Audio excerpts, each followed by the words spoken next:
আসসালামু আলাইকুম এভরিওয়ান, আমি চলে এসেছি আজকে একটি নতুন ভিডিও নিয়ে। আজকে আমি শেয়ার করছি খাগড়াছড়ি আলু টিলার গুহাটা দেখতে কেমন সেই ব্লগটি। খাগড়াছড়ি আলু টিলায় যাওয়ার জন্য আমি খাগড়াছড়ি সদর থেকে একটি সিএনজি বুক করে নিয়েছি। এখানে ঘোরার জন্য সিএনজি বুক করে নিতে হয়। এই তো আমি গেটে পৌঁছে গেছি আলু টিলার। এই আলু টিলা পার্কটি নতুনভাবে সংস্কার করা হয়েছে এবং নতুন অনেক কিছু যোগ করা হয়েছে। তো আলু টিলা পার্কে আসতে সিএনজিগুলো অবশ্যই বুকিং দিতে হয় যাওয়া আসার জন্য, রিজার্ভ সিএনজি। তো আলু টিলা পার্কের ভিতরে ঢুকে গিয়েছি। তো ঢুকতেই এরকম একটা সরু রাস্তা চলে যায় যেটা একদম গুহার মুখে থাকে।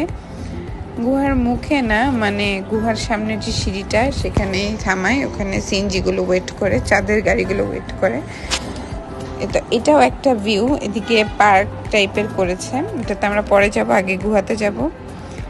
এই যে গুহার সিঁড়ি দিয়ে একদম নিচ পর্যন্ত নামতে নামতে একদম লাস্ট মাথায় গুহাটি দেখা যায় এবং গুহাটি পার করে ওই পারে যেতেও সিঁড়ি দেখা যায়।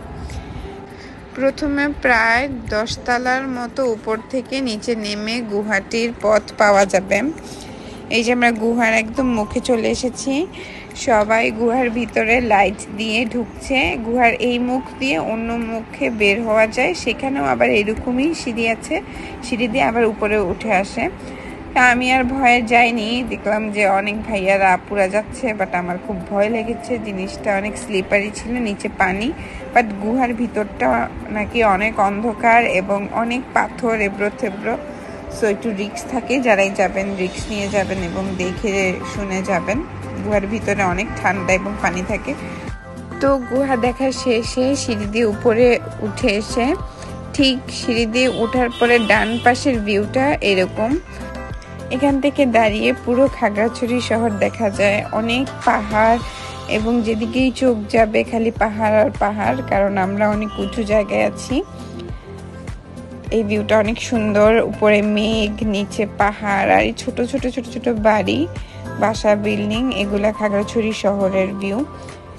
খাগড়াছড়ি শহর থেকে আলুটিলা পার্কে আসার জন্য সিএনজি ভাড়া পড়বে যাওয়া আসা মিলিয়ে 800 থেকে 1000 বা 1200 টাকা পর্যন্ত। সেক্ষেত্রে আপনাদের একটু দামাদামি করে নিতে হবে। তো এই ভিউর নিচে দেখলাম অনেক সুন্দর অনেকগুলো ফুল গাছ লাগানো। তো আমরা এইখানে যাব এখন, এই ঝুলন্ত ব্রিজটাতে। তো উপরে উঠে যাচ্ছি। এটা হচ্ছে আলুটিলা গুহার আরেক সাইডে। আমরা এই রাস্তাটা দিয়ে এসেছিলাম। তো আমরা এই হলুদ ব্রিজটা পার করে ওই ঝুলন্ত ব্রিজে যাব। আগে এই জিনিসগুলো ছিল না, এগুলো নতুন সংস্কার করা হয়েছে। এখানে আসলে আপনি ভুলেই যাবেন যে আপনি বাংলাদেশে কোথাও আছেন। এই জায়গাটা পুরো বাইরের একটা ভাইব দেয়। তো এই ব্রিজটাতেও সবাই ছবি তুলছিল। এই ব্রিজটা ক্রস করে আমরা এখন ওই ঝুলন্ত ব্রিজে যাব। আর এই পাশে যে ব্লু কালার বিল্ডিংটা দেখা যাচ্ছে, এটা ছিল ক্যান্টিন। এখান থেকে আপনারা চিপস, কোক, আইসক্রিম খেতে পারেন। আর এখানে জায়গায় জায়গায় ছোট ছোট বসার জায়গা আছে, রেস্ট নেওয়ার জায়গা আছে। যারা ভিজিটার তারা বসছে, ছবি তুলছে, রেস্ট নিচ্ছে। তো আমি এখন এদিক দিয়ে নেমে যাব ঝুলন্ত ব্রিজের ওখানে। এখানে ঘুরতে আমি দেখলাম যে বাংলাদেশের বিভিন্ন ডিস্ট্রিক্ট থেকে মানুষ এসেছে, প্লাস এখানের যারা স্থানীয় পাহাড়ি তারাও এসেছে। আমরা শুক্রবারে গিয়েছিলাম, তো মোটামুটি অনেক ভিড় ছিল। সিজনাল টাইমে আরও ভিড় থাকে, যখন মানুষ সাজেকে ট্যুর দেয় তখন আরও বেশি মানুষ আসে।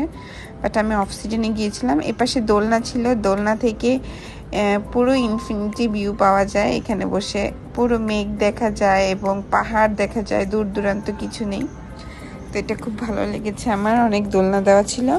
আর এখানে একটা স্টেজের মতো ছিল, 3টা পিলার দেওয়া, এখানে মানুষ ছবি তুলছে। আর এখানেও বসে থাকার মতো অনেকগুলো সিঁড়ি ছিল, এখানে মানুষ বসে থাকে। কেউ চাইলে এখানে ফাংশনও করতে পারে। তো এই ছিল আজকের ব্লগ। এই রাস্তাটা দিয়ে আমি এখন চলে যাব। তো আমার ভিডিওগুলো ভালো লাগলে আর এরকম নতুন ভিডিও পেতে হলে আমার পেজটাতে লাইক করবেন, কমেন্ট করবেন, শেয়ার করে আমার পাশে থাকবেন। আসসালামু আলাইকুম।